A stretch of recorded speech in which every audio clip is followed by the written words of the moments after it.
A graça e a paz do Senhor Jesus, bem-vindo à nossa breve meditação desta semana. E hoje nós vamos continuar no capítulo 6 de Gálatas, o assunto que começamos na última meditação, na última semana, que é sobre confrontação. Como falamos semana passada, nós vivemos em dias do viva e deixe viver, do não julgueis, em dias em que ter uma opinião já é automaticamente ser preconceituoso, condenatório e assim por diante. Ora, como vimos no versículo 1 de Gálatas 6, a palavra de Deus não concorda com isso. Muito pelo contrário, o erro, o pecado, a falha dentro do corpo de Cristo, em especial em uma igreja local para a qual Paulo escreve aqui aos Gálatas, é algo que é a nossa obrigação, que deve ser feito, como vimos semana passada, com propósito de restauração, em atitude de mansidão e também com um autoexame, com precaução. Mas o texto continua. Ele primeiro disse: irmãos, se alguém for surpreendido em algum pecado, vocês que são espirituais deverão restaurá-lo com mansidão. Cuide-se, porém, cada um para que também não seja tentado. E aí no versículo 2, Paulo diz: levem os fardos pesados uns dos outros e assim cumpram a lei de Cristo. No segundo versículo, meus irmãos, Paulo nos mostra que a confrontação visa dividir os fardos, os pesos que um irmão leva. Ele caiu porque ele está fraco. A ideia aqui é de alguém que está carregando algo sobre si, que deveria conseguir lidar com isto, porque a palavra de Deus nos diz que Deus não nos dá ou não nos traz nenhuma provação ou tentação que não esteja dentro da nossa capacidade, mas por algum motivo em sua vida, por talvez fraqueza espiritual, desânimo, falta de cuidado com a sua vida espiritual, os motivos são muitos, ele não aguentou o peso daquilo que veio sobre a sua vida. E assim, nós somos chamados para levar o fardo com ele, em amor, e cumprir a lei de Cristo. Nesse sentido aqui, meu irmão, é pegar aonde esse irmão caiu, colocar o braço por baixo dele, e servir de esteio, de apoio para esse irmão, e carregar com ele, e andar com ele, para que nós possamos, em amor, verdade e mansidão, confrontá-lo sobre o seu pecado, para que ele possa estar de pé novamente. De novo, lembra que o versículo 1 diz que o objetivo é restaurá-lo. Nós não carregamos o fardo dele ou junto com ele para sermos melhores, nem mesmo para que nós possamos mostrar o que estamos fazendo, quão misericordiosos ou piedosos somos, porque na verdade, se este é o objetivo, a última coisa que nós somos é ser piedosos ou misericordiosos.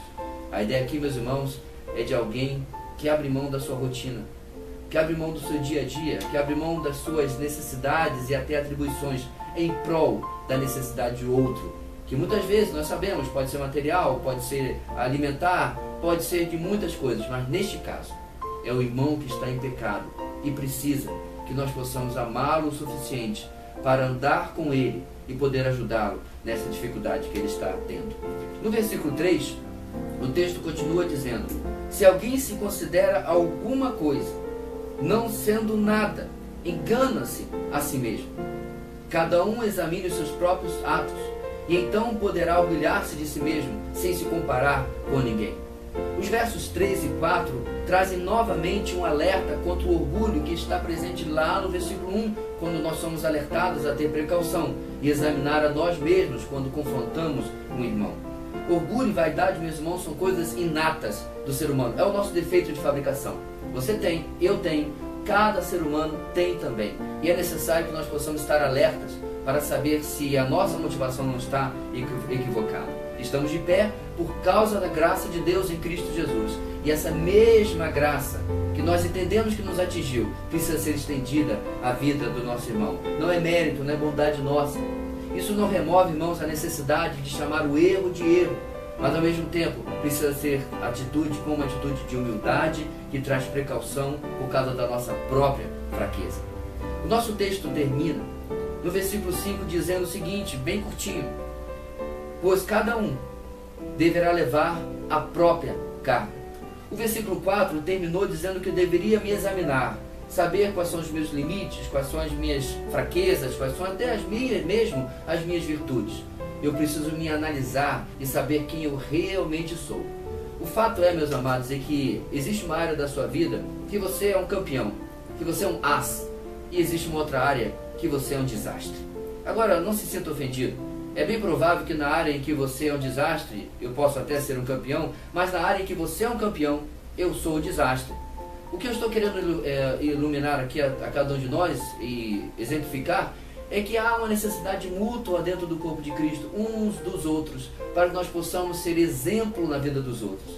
Assim, é necessário que eu olhe para a minha vida e eu possa carregar a minha própria carga, enquanto em outras eu preciso ser ajudado pelos irmãos. O versículo 5 então diz: cada um deverá levar a própria carga, o que parece uma contradição com o versículo 2 que diz: levem os fardos uns dos outros. Mas, amados, tanto no português quanto no original grego, as palavras são distintas.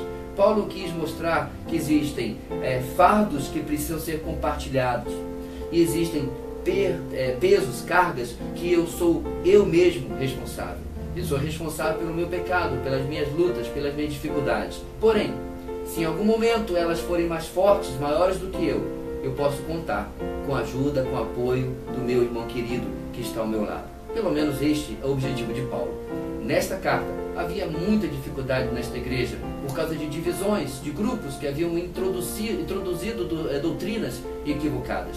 Paulo agora, no final da carta, diz: ajudem uns aos outros, apoiem uns aos outros. Meus amados, não há interesse nenhum de uma igreja local que um irmão esteja em pecado. Isso danifica a mensagem, danifica o testemunho, entristece a Deus e com certeza enfraquece a sua igreja. Seja instrumento de Deus de confrontação, seja bênção na vida de um irmão. E com certeza, espere, esteja aberto, esteja preparado para que eles, os outros irmãos, sejam bênção, sejam instrumentos na sua vida também. Confrontação é uma atitude de amor. Confrontação é uma atitude de serviço para com meu irmão querido.